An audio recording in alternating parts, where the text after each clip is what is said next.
اور حضرت خواجہ شمس الدین سیالوی رحمۃ اللہ تعالی علیہ کے وصال کے بعد ہر عرس پر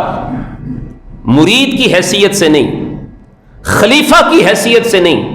پیر مہر علی شاہ صاحب کو سیال شریف میں مہمان خصوصی کی حیثیت سے دعوت ہوا کرتی تھی۔ مہمان خصوصی کی حیثیت سے پیر مہر علی شاہ صاحب کو وہاں دعوت ہوا کرتی تھی۔ ایک مرتبہ وہاں سے دعوت تھی، حضرت خواجہ شمس الدین سیالوی رحمۃ اللہ تعالی علیہ کا عرس تھا، تو عرس کے دن آ گئے، عرس کی آخری محفل سجی ہوئی تھی، اور حضرت خواجہ محمد دین جو حضرت خواجہ شمس الدین سیالوی کے بیٹے ہیں، ان کی طرف سے خصوصی دعوت بھی تھی پیر مہر علی شاہ صاحب کو، لیکن پیر مہر علی شاہ صاحب رحمۃ اللہ تعالی علیہ نہیں پہنچے۔ سارے خلفاء بیٹھے ہوئے ہیں، ہزارہا مریدین بیٹھے ہوئے ہیں، لیکن حضرت خواجہ محمد دین کی نظر محفل کے دروازے پہ ہے کہ محفل تو سجی ہے پر محفل کا دولہا کب آئے گا۔ مہر علی شاہ صاحب رحمۃ اللہ تعالی علیہ نہیں پہنچے تھے۔ محفل سجی ہوئی ہے، قوالی ہو رہی ہے،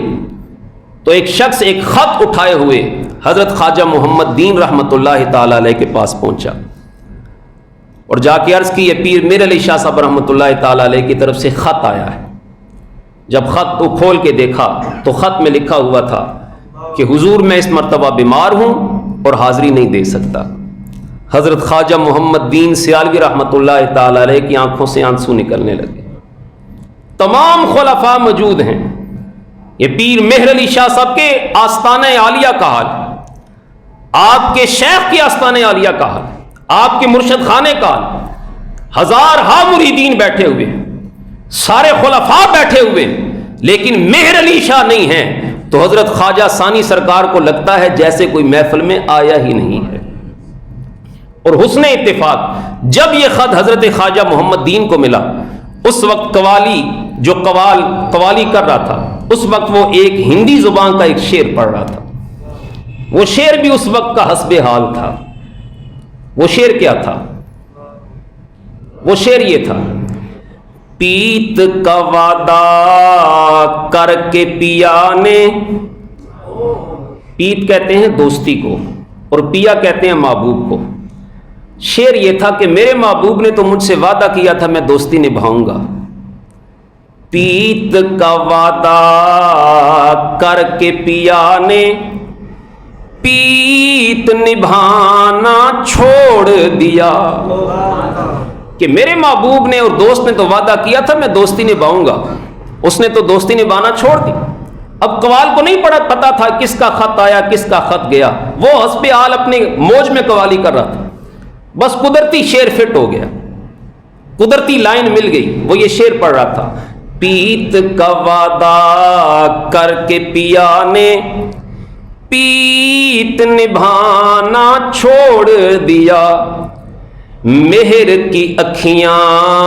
پھیر لیں، مہر سے مراد محبت ہے اور مہر سے مراد مہر علی شاہ بھی ہے، لیکن یہاں مہر سے مراد محبت ہے، مہر کی اکھیاں پھیر لیں، دم دم کا آنا چھوڑ دیا۔ شعر کا مطلب یہ ہے کہ میرے محبوب نے تو مجھ سے وعدہ کیا تھا محبت نبھائے گا، پر اس نے محبت نبھانا چھوڑ دی، اور محبت کی اکھیاں میرے محبوب نے پھیر لیں، وہ جو لگاتار یہاں آیا کرتا تھا اس نے آنا بھی چھوڑ دیا۔ یہ شعر پڑھا جا رہا تھا، اور حضرت خواجہ محمد دین جو شمس الدین سیالوی کے شہزادے ہیں، ان کی آنکھوں سے آنسو نکل رہے تھے، وہ قوال کو کہنے لگے یہ شعر اس طرح نہ پڑھو، مہر کی اکھیاں پھیر لیں، یہ نہ پڑھو، یہ یوں پڑھو، مہر نے اکھیاں پھیر لیں۔ پہلے مہر سے مراد محبت تھی، اب اس مہر سے مراد مہر علی شاہ ہے۔ کہا یہ شعر یوں پڑھو، مہر نے اکھیاں پھیر لیں، دم دم کا آنا چھوڑ دیا، کہ مہر علی شاہ تو ہر سال اس آستانے پہ عرس پہ آیا کرتا تھا، اس سال مہر علی شاہ نہیں آئے، اور قوال کو آپ نے حکم دیا بس اسی شعر کو بار بار پڑھتے رہو۔ ابھی قوال نے 2-3 بار یہ شعر پڑھا، حضرت محمد دین سیالوی نے نظریں اٹھا کے دروازے پہ دیکھا تو دروازے پہ غوث پاک کا شہزادہ مہر علی شاہ کھڑے تھے۔ ولی کو ولی پہچانتا ہے، غوث پاک کے شہزادے مہر علی شاہ وہاں پر کھڑے تھے۔ حضرت خواجہ محمد دین سیالوی نے جب دیکھا تو کھڑے ہو کے بازو پھیلا لیے، کہا او غوث پاک کے شہزادے جلدی سے آ جا، تیرے بغیر محفل بڑی حضوری لگ رہی تھی۔ تو حضرت خواجہ مہر علی شاہ رحمۃ اللہ تعالی علیہ کا یہ مقام ان کے آستانہ پاک پہ تھا۔ اور قبلہ عالم پیر مہر علی شاہ صاحب رحمۃ اللہ تعالی علیہ کے کمالات میں سے ایک بڑا کمال یہ ہے کہ آپ نے تنے تنہا انگریز کی پوری حکومت کو چیلنج کیا، تنے تنہا۔ اور یاد رکھیے، ولی اور عالم وہ نہیں ہوتا جو کسی کے سامنے جھک جائے، جو باطل کے سامنے جھک جائے وہ کبھی پیر اور ولی نہیں ہوتا، کبھی وہ عالم نہیں ہوتا۔ عالم وہ ہوتا ہے جو غلط کو ڈنکے کی چوٹ پہ غلط کہتا ہے۔